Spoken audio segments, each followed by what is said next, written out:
अध्यक्ष, उच्च गुरुजन वर्ग आणि इथे जमलेल्या माझ्या बालमित्रांनो, आज मी तुम्हाला 2 शब्द सांगणार आहे. ते तुम्ही शांत चित्ताने ऐकावे अशी माझी नम्र विनंती. गुरु म्हणजे ज्ञानाचे भांडार, गुरु म्हणजे मायबाप, गुरु शरणी जाता हरतील सारे व्याप. माझे नाव प्रणय ज्ञानेश्वर सरोदे.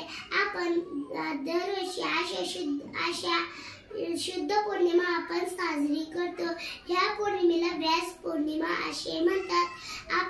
आपल्या भारतीय संस्कृतीत गुरुला ईश्वराचे स्थान दिले जाते. म्हणूनच मला शेवटी गुरु बद्दल म्हणायचे वाटते. गुरु न ब्रह्मा गुरु न विष्णू गुरु न देव महेश्वरा गुरु साक्षात परब्रह्म तस्मै श्री नमः. आई वडिलांनंतर आपले पहिले गुरु शिक्षक असतात. ते भावी घडवण्याचं कार्य करतात. गुरुला वयाचं, जातीचं, धर्माचं वंदन नसतं. गुरु आपले मार्गदर्शक मित्र असतात. गुरूंचे महत्व शब्दात व्यक्त करता येत नाही, इतके महान असतात. म्हणून मला शेवटी म्हणायचे वाटते, गुरुने दिला ज्ञानरूपी वारसा